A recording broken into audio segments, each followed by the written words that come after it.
He slapped the table so hard the silverware jumped. Everyone at the dinner table froze. My mother gasped, and my brother flinched, but neither of them looked nearly as shocked as I felt. My dad's eyes were burning into me, like I'd just committed the ultimate betrayal. His voice thundered across the room. "After everything we've done for you? You won't help your own brother?" Welcome, dear folks, to HD Reddit Stories. Have you ever been blamed for doing the right thing? If stories like this move you, don't forget to subscribe. The worst part wasn't the noise or the anger. It was the silence that followed. The way my mom dropped her eyes to her plate. The way my brother leaned back smug, like he knew I'd cave under pressure. And the way my dad stared at me, disappointed, as if I wasn't the daughter he raised. All I did was say one word. No. I wasn't rude. I wasn't disrespectful. I wasn't emotional. I just said no. I wasn't going to put my name on a loan application for someone who had already defaulted 3 times. Someone who blew through money faster than he could borrow it. Someone who only came around when he needed saving. My brother. This was supposed to be Christmas dinner. It was supposed to be peaceful. Instead, it turned into an ambush. A setup I didn't see coming. I had no idea they'd bring it up at the table. No warning, no heads up, just a polite smile and then boom. "So, your brother needs help with a loan. He's working hard to turn his life around." My mom had started gently. "He just needs a cosigner," Dad added. "A little signature from you, that's all." A little signature? On $82,000?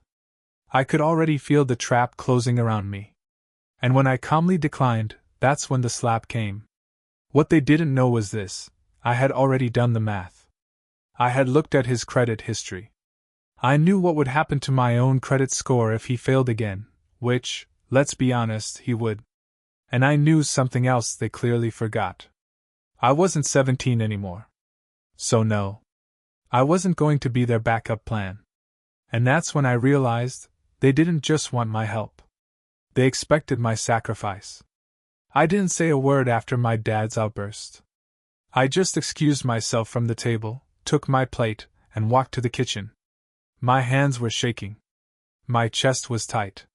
Not because I felt guilty, but because I finally saw them for who they were. This wasn't about a loan. This was about control. About expectations they had layered on me for years, and now that I was old enough to say no, it felt like a betrayal to them. But it wasn't always like this. At least, I didn't always see it this way. Growing up, I was the reliable one. The kid who cleaned her room without being told. The one who brought home straight A's and never needed bailing out. I wasn't flashy or wild or particularly needy. I just did what I was supposed to do. And for a long time, I thought that was enough. My brother, Kevin, was the opposite. Loud. Reckless. Magnetic. He got into fights at school, snuck out at night, and failed classes like it was a hobby. But he was charming. And somehow, that made everything forgivable in my parents' eyes. He totaled 2 cars before he turned 21. One of them my parents co-signed for. He maxed out 3 credit cards and ended up in collections more than once.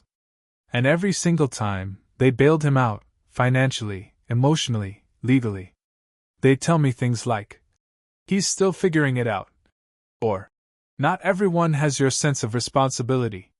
And for a while, I believed them.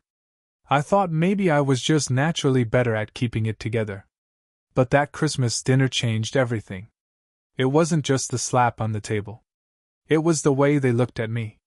Like I was being cold-hearted for not willingly tying myself to another one of Kevin's disasters. Like it was my duty to be the net they could fall into. That night I couldn't sleep. I lay in bed replaying every moment, how calmly I said no, how quickly it escalated, and how my brother didn't say a single word in his own defense. He just sat back and watched it unfold, like it was a show he'd seen before and knew the ending to. The next morning, I got a text from Mom. "We didn't mean to upset you. We just hoped you'd support your brother in a time of need." I didn't answer. An hour later, one from Dad. "Come talk to me face to face if you're going to disappoint your family like this." And finally from Kevin. Don't worry about it. I'll find someone else who actually gives a damn. That one made me laugh. Not because it was funny, but because it was so perfectly on brand. Kevin had always played the victim. When things went south, it was never his fault. It was the world. Or the system. Or me. I sat there, staring at my phone, and thought, what if I had said yes? What if I had agreed to co-sign that loan? I knew what would have happened. He'd miss a few payments, go radio silent, and suddenly I'd be the one holding the bag. My credit ruined, my finances in jeopardy, and my family would still find a way to make me feel like it was my fault. So I did something I hadn't done in a long time. I pulled up Kevin's financial history. I had access to some of it through an old account where we had once been joint users, something from years ago, a shared subscription or utility we never fully closed. Through that, I saw the full picture. He had defaulted on 2 major loans already. One of them was closed due to non-payment. The other was in active collections. His income history was a mess. He'd hop between jobs every few months, no consistent employer, no savings. And the kicker? The loan he wanted me to co-sign wasn't just for school or rent or medical bills. It was for a startup. A personal brand consultancy. Whatever the hell that meant. His Instagram page was filled with motivational quotes and half-naked gym selfies. He called himself a lifestyle strategist, but he didn't even have a working website. I nearly threw my laptop across the room. I wasn't going to be the foundation for his fantasy life. Not anymore. I started researching how co-signing works legally. What obligations I would face. What legal protections I wouldn't have if things went wrong. And the more I read, the angrier I got, not at Kevin, but at myself. Because deep down, I had known all this. I just hadn't allowed myself to admit it. I was raised to believe that family comes first. That no matter what, you stick by your blood. But what they never said was that sometimes, family will bleed you dry if you let them. 2 days later, I called a financial advisor and a lawyer. I needed to know what my options were, not just for this loan, but for future protection. Could they open accounts in my name? Could they forge consent and drag me into messes I didn't agree to? The lawyer confirmed my worst fear. Yes, it had happened to people before. Especially within families. A forged signature here, an accidental mix-up there, and boom, you're suddenly liable for someone else's debt. So I did something else. I froze my credit. It's not a permanent solution, but it meant that no one, not even me, could open a new account or apply for credit without going through layers of verification. Then I sent a group email. Short. Blunt. Respectful. After reviewing the situation thoroughly, I've decided not to co-sign or lend my name to any financial agreements. This is final. I appreciate your understanding and will not be discussing it further. No one replied. Not at first. A few hours later, my mom sent a single sentence. I just hope you can live with yourself if your brother loses everything. And that's when it hit me. They weren't worried about him. They were worried about what he'd take down with him, including their name, their reputation, and maybe even their money. I was never the golden child. I was the safety net. The backup plan. The one who never made trouble so they could focus on the one who always did. That realization hurt more than I expected. The next week, I got a call from the bank. A voicemail, actually. Hi, this is Andrea from Capital National. We received your information regarding the joint application submitted under your name. We just have a few follow-up questions. Please call us back at your earliest convenience. Joint application? I never signed anything. I called the number back and asked for clarification. The agent on the phone hesitated, then said, It seems there was a digital application submitted with your name and information. We just need verbal confirmation that you're aware of it. I told her I was absolutely not aware of it. I requested a full freeze and an investigation. The email confirmation I received an hour later had a PDF attached. It listed my name, my address, my social, my digital signature. Forged. I felt my stomach drop. This wasn't a misunderstanding. This wasn't a mix-up. Kevin had forged my information. I forwarded everything to my lawyer. She advised me to file a report, even if it was just to establish a record of identity theft. It could protect me later if things escalated. And that's when I knew. This wasn't just about one loan. This was war. I didn't scream. I didn't confront. I didn't even text him back. Instead, I quietly opened a new Google Drive folder and started uploading everything. The forged signature. The emails. The voicemail from the bank. The PDF showing my name on a loan I never authorized. I labeled the folder Insurance. And I wasn't being metaphorical. Because if there's one thing I'd learned from years of being the quiet, reliable daughter, it's that no one listens to your side of the story until you can prove it. So I decided I would prove everything. The first thing I did was get an official credit report. I wanted a time-stamped record showing exactly what was happening in real time, my frozen status, the unauthorized application, and the trail Kevin had left behind trying to sneak through my financial life. Then I filed an official police report, not to press charges, not yet, but to create a record of identity theft. My lawyer strongly advised this step. It gave me standing, in case Kevin tried to move forward with anything using my name again. It also sent a very clear message: I know what you did. I have proof. And I'm protecting myself. After that, I reached out to the bank again.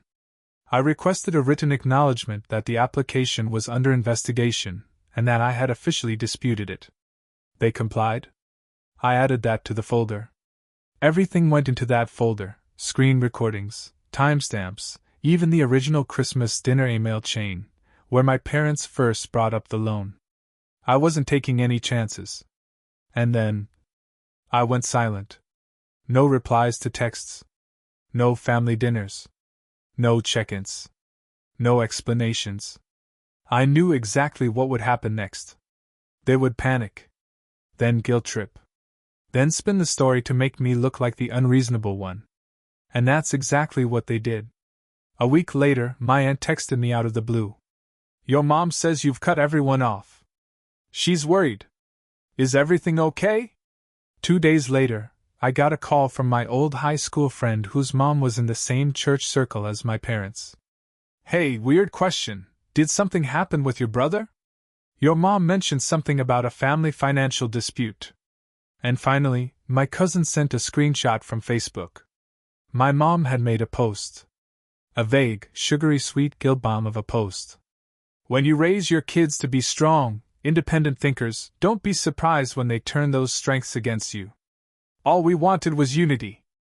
All we did was ask for help. Broken heart. The comments were exactly what you'd expect.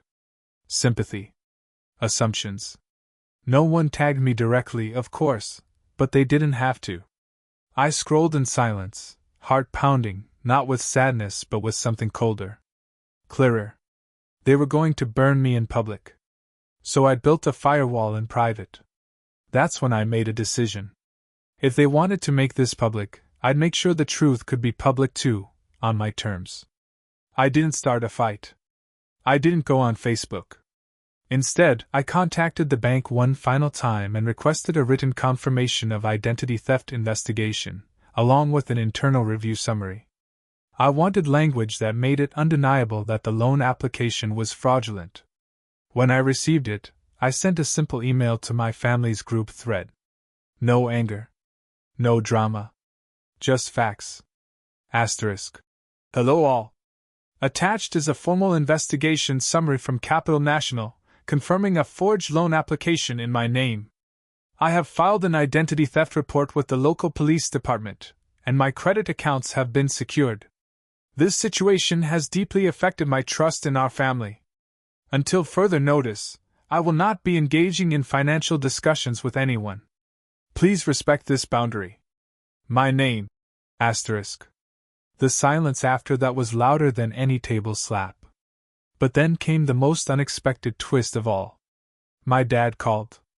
I stared at the screen when his name popped up. For the first time in years, I hesitated. But curiosity got the better of me. I picked up. "Hey," he said. His voice wasn't angry. Not even defensive. Just tired. "We didn't know," he said quietly. "Your brother told us you agreed. He said you were just being dramatic at dinner." I didn't say anything. He showed us a screenshot. An email. Looked legit. "I don't know how he—" I interrupted. "You didn't think to ask me directly?" A pause. "We should've," he sighed. "I'm not asking you to forgive him. But I wanted you to know we didn't ask you to do something illegal. We didn't know it got that far." And I realized something else then. They weren't just upset that I said no. They were embarrassed. Because they believed him. Again. Because they let him drag them into this. Again. Because deep down they knew I had always told the truth, and they had chosen to ignore it. That was the real betrayal. Not mine. Theirs. A few days after that, Kevin finally reached out. An actual phone call, not a text. I let it go to voicemail. "I guess you won," he said. "Everyone thinks I'm some criminal now. Congrats." No apology. No accountability. Just bitterness. But I didn't care. Because I wasn't done. I didn't want revenge. I wanted closure. So I gathered everything, every document, email, screenshot, and official report, and met with my lawyer one final time. I asked her to draft a legal notice that could be delivered to Kevin and my parents if any future financial contact or coercion occurred. It was called a cease and desist. Not because I thought they'd try again, but because I needed a boundary that didn't rely on hope. I signed the document, had it notarized, and sent copies to all three. My lawyer filed a copy with the police report as supplemental documentation. And then, I did something I hadn't done in years. I took a vacation. Alone. No family. No drama. No sudden emergencies. I turned off my phone, walked along the Oregon coast, and finally breathed without bracing myself for the next guilt trip. When I got back, I checked my email. No new messages from any of them. But I did see something that made me stop in my tracks. Kevin's business website, the Personal Brand Consultancy, was down. His Instagram was deactivated. A few mutual acquaintances had quietly unfollowed him. It didn't take much imagination to figure out what happened. My silence had made more noise than their drama ever could. And the best part? I never once raised my voice. It's been 7 months since that Christmas dinner. 7 months since the slap on the table. Since the accusations. Since the fake loan application. Since I decided to stop being the glue for a family that only saw me as useful when I was silent. I wish I could say things returned to normal, but they didn't. They shifted. Permanently. For the first few weeks, everything felt heavy. Not because I doubted my decision, I didn't, but because I was grieving something I hadn't realized was already gone, the illusion that my family would protect me the way I protected them. Kevin never reached out again after his voicemail. He didn't apologize. He didn't try to fix anything. He just disappeared, at least from my life. I heard through a third cousin that he tried to apply for another loan and got denied. He'd moved back in with some friends and was trying to reinvent himself again. Typical. My parents kept their distance. There were no birthday calls. No texts. No attempts to check in. They'd been embarrassed, yes, but also exposed. I think they realized, probably for the first time, that I wasn't going to absorb their discomfort anymore. That they couldn't manipulate me with guilt or tradition or shame. And when that failed, silence became their new strategy. And you know what? That silence was beautiful. I used to think boundaries were aggressive. That saying, no, would hurt people. That refusing to play a role in someone else's mess meant I wasn't loyal, or loving, or compassionate. But now, I see it differently. Boundaries aren't walls. They're doors, with locks I control. And I finally locked the one that kept swinging open to chaos. In the months that followed, I started to rebuild. Not just my credit, though yes, I did that too, but my peace. My sense of self. My ability to trust my instincts again. I found a therapist. I started journaling. I stopped filtering my decisions through the imaginary lens of, what would my family think? And I did something no one in my family ever really understood. I rested. Not lazily. Not aimlessly. But intentionally. I stopped answering emails past 6 p.m. I deleted every group chat I didn't want to be in. I changed my emergency contact to someone who actually shows up for me. And for the first time in years, I stopped feeling guilty about choosing myself. Then one afternoon, I got a letter in the mail. It was from my mom. Not a card. Not a call. A handwritten letter. The envelope was thin. I stared at it for a long time before opening it. Part of me expected another plea. A justification. Some thinly veiled attempt to reset things without ever acknowledging what happened. But what I read was different. Asterisk. I've read your email 100 times. I printed it out and carried it around with me for weeks. I didn't want to believe Kevin could do something like that. But deep down, I think I always knew. We didn't protect you, and I'm sorry. Not just for this, but for years of making you feel like the responsible one was also the disposable one. I don't expect forgiveness.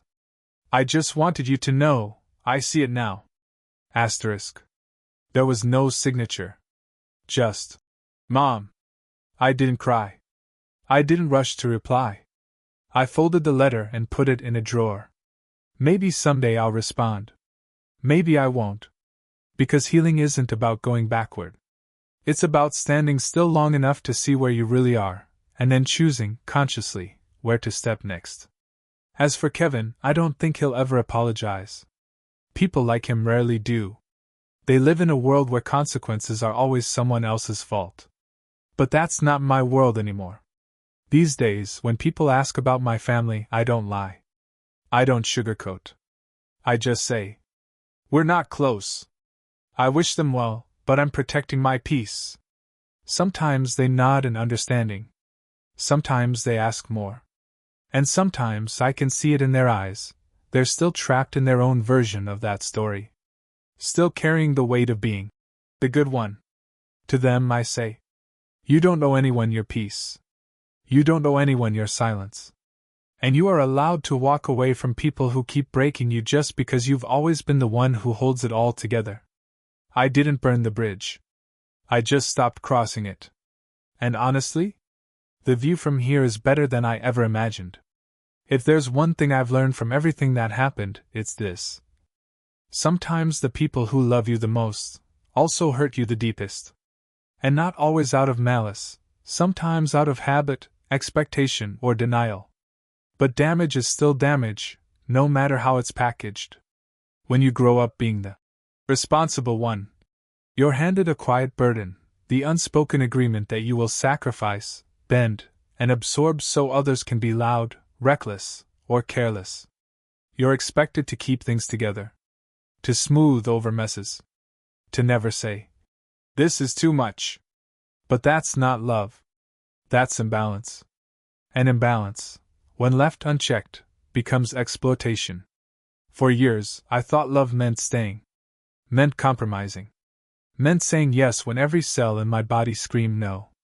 I thought keeping the peace meant keeping the family. But real peace isn't quiet compliance. It's active protection of your energy, your boundaries, and your values. Saying no to my brother's loan wasn't just about money. It was about reclaiming my voice. It was about telling my family, you do not get to use me. And when they punished me with silence, guilt, and public shame, I finally saw the truth. Love that demands your silence is not love at all.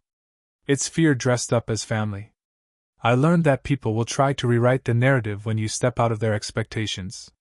They'll call you selfish, cold, ungrateful. Especially if you've been the dependable one all your life. But listen closely, those words aren't about you. They're about control. They're the echo of people losing access to a version of you that served them. You are not selfish for protecting your boundaries. You are not cruel for refusing to enable someone's dysfunction. You are not broken for choosing peace over chaos. The world doesn't reward quiet strength. It doesn't hand out medals for saying no. But it does offer something better, clarity. And that clarity is what frees you. Clarity that says, I can love someone and still refuse to save them. I can forgive, but I don't have to forget. I can walk away and still wish you well. Most importantly, I've learned this. Family is not just the people who raised you. It's not just shared DNA or holiday traditions. Family is who shows up for you without expectation. Who respects your no as much as your yes. Who doesn't just want you in their life, but values the way you live yours. You do not owe your peace to people who demand your silence. You do not have to earn love by erasing your needs. And you are allowed to grow beyond the version of yourself your family is most comfortable with. In the end, standing up for myself didn't shatter my family. It simply revealed where the cracks already were. And once I stopped taping them over, I found something extraordinary. Not loneliness. Not regret. But freedom. Peace. And a life no longer lived in fear of being called the bad one for finally doing what was right for me.